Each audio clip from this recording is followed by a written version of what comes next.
Telangana CM Revanth Reddy పాలనలో దూసుకుపోతున్నారు. ఈ నెల 21న అన్ని జిల్లా కలెక్టర్లతో ముఖ్యమంత్రి రేవంత్ రెడ్డి సమీక్షా సమావేశం నిర్వహించనున్నారు. ముఖ్యంగా ధరణి సమస్యలు, రైతుల భూ సమస్యలపై అంశాలపై చర్చించే అవకాశం కనిపిస్తుంది. కొత్త రేషన్ కార్డుల జారీ, మహాలక్ష్మి వంటి పథకాల అమలుపై చర్చించే అవకాశం ఉన్నట్లు సమాచారం. కౌలు రైతుల గుర్తింపుపైన ఏ విధంగా చేద్దామని కలెక్టర్లను అడిగే అవకాశం ఉంది.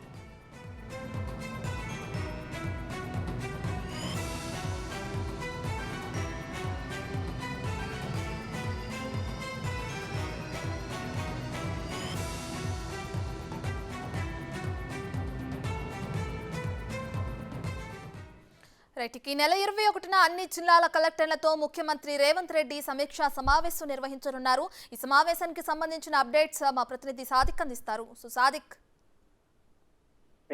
రేఖ, ముఖ్యమంత్రి రేవంత్ రెడ్డి ఈ నెల 21వ తారీఖు రోజు ఉన్నత స్థాయి సమీక్షా సమావేశాన్ని ఏర్పాటు చేయడం జరిగింది. ఇందులో అన్ని జిల్లా కలెక్టర్లందరూ హాజరు కావాలని కూడా ఇప్పటికే సర్క్యులేషన్ జారీ చేయడం జరిగింది. ప్రధానంగా ఒక 4 అంశాల ఎజెండాగా ఈ యొక్క జిల్లా కలెక్టర్లతో సమావేశంలో రేవంత్ రెడ్డి తనకున్న లక్ష్యాలన్నింటి కూడా వారితో మాట్లాడుతున్నారు. ప్రధానంగా ఇప్పటివరకు ప్రజావాణి ద్వారా ఉవ్వెత్తున మొత్తం ధరణి సంబంధించినటువంటి అప్లికేషన్స్ వస్తున్నాయి. సో ధరణి సంబంధించిన అప్లికేషన్ స్టేటస్ ఏంది, ఆ ధరణిలో ఉన్న సమస్యలు ఏంటి అని కూడా కలెక్టర్ తో మాట్లాడబోతున్నారు. దీంతో పాటుగా కొత్త సంబంధించిన యాప్ భూమాత తీసుకురావాలని కూడా కాంగ్రెస్ పార్టీ భావిస్తుంది, ప్రభుత్వం కూడా భావిస్తున్న నేపథ్యంలో భూమాతకు ఏ విధంగా ఉండాలి, ధరలు ఉన్న లోటుపాట్లు ఏ విధంగా ఉన్నాయని కూడా కలెక్టర్ తో మాట్లాడబోతున్నారు. దీంతో పాటుగా రైతు భరోసా సంబంధించిన కార్యక్రమం కూడా కాంగ్రెస్ పార్టీ ఇస్తుందని కూడా చెప్పి స్పష్టం చేయడం జరిగింది. నేపథ్యంలో ఆ సంబంధించినటువంటి కౌలు రైతులకు సంబంధించినటువంటి గుర్తింపు ఏ విధంగా చేయాలి, రాష్ట్రంలో కానీ క్షేత్ర స్థాయిలో కౌలు రైతులను గుర్తించే విధానం కానీ, లేకపోతే మన దగ్గర ఏమైనా డాటా ఉందా ప్రభుత్వం దగ్గర పైన కూడా కలెక్టర్ తో అడిగి తెలుసుకోబోతున్నారు. దీంతో పాటుగా 3వ అంశం కొత్త రేషన్ కార్డులకు సంబంధించిన విషయంలో ప్రస్తుతం ఉన్నటువంటి రేషన్ కార్డులు ఎంత ఉన్నది, ఏ ప్రాతిపదికన ఇచ్చారు, పెండింగ్ లో ఎన్ని ఉన్నాయి, కొత్తగా అప్లికేషన్స్ మీ దగ్గర పెండింగ్ లో ఎన్ని ఉన్నాయి, ఎందుకు 2014 నుంచి ఇప్పటి వరకు ఈ కొత్త రేషన్ కార్డ్స్ ఇవ్వడంలో ఎందుకు జాప్యం జరిగింది, కొన్ని చాలా చోట్ల అప్లికేషన్ పెట్టుకున్నా కూడా వాటిని ఎందుకు ఇవ్వలేదు దానిపైన కూడా కలెక్టర్ తో నివేదిక తీసుకోబోతున్నారు ముఖ్యమంత్రి రేవంత్ రెడ్డి. దీంతో పాటుగా ఇప్పటి వరకు రైతులకు సంబంధించినటువంటి దాంట్లో పాటుగా మిగతా సంబంధించినటువంటి రాష్ట్రంలో క్షేత్రస్థాయిలో ప్రభుత్వ పథకాలకు సంబంధించిన తీరుతెన్నుల పైన, అదేవిధంగా గతంలో ఉన్నటువంటి లూపోల్స్ ను ఏ విధంగా అధిగమించారు, ఇప్పుడు ప్రస్తుతం ఏం చేయాలంటే కూడా ముఖ్యమంత్రి రేవంత్ రెడ్డి అయితే అధికారులతో ఉన్న సమీక్షా సమావేశాలతో మాట్లాడబోతున్నారు. దీంతో పాటుగా మహాలక్ష్మి స్కీమ్ ఒకటి ఉంది. మహాలక్ష్మి స్కీమ్ లో 2500 రూపాయలు ప్రతి మహిళకు ఇవ్వాలని కూడా గతంలో ప్రభుత్వం అంటే కాంగ్రెస్ మేనిఫెస్టోలో పెట్టింది. 6 గ్యారంటీ స్కీమ్ లో అది కూడా ప్రధానమైనది.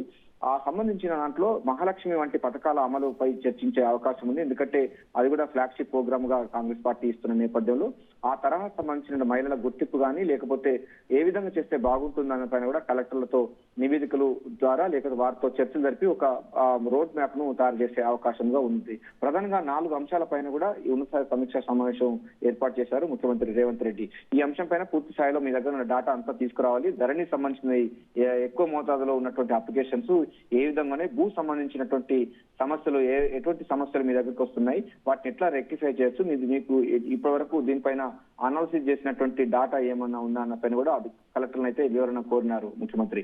దీంతో పాటుగా మనం చెప్పినట్టుగా కొత్త రేషన్ కార్డ్స్ కౌలు రైతుకు సంబంధించిన దాంతో పాటుగా ఉండబోతుంది. ముఖ్యమంత్రిగా పదవి బాధ్యతలు చేపట్టిన తర్వాత పాలన పైన ఫోకస్ పెట్టినటువంటి సీఎం రేవంత్ రెడ్డి అధికారులతో ఎప్పటికప్పుడు సమీక్ష చేస్తూనే జిల్లా స్థాయిలో క్షేత్ర స్థాయిలో ప్రభుత్వ పథకాల అమలు తీరు, అదేవిధంగా గతంలో ఉన్నటువంటి లూపోల్స్ ప్రభుత్వ పథకాల్లో లూపోల్స్ ఏ విధంగా ఉన్నాయి, వాటిని ఎట్లా రెక్టిఫై చేయాలి, కొత్త సంబంధించిన పథకాల రూపకల్పనలో వారి భాగస్వామ్యం చేసే విధంగా ఈ నెల 21వ తారీఖు రోజు ముఖ్యమంత్రి రేవంత్ రెడ్డి ఈ ఉన్నత సమీక్షా సమావేశాన్ని ఏర్పాటు చేశారు. Right, thank you Sadiq.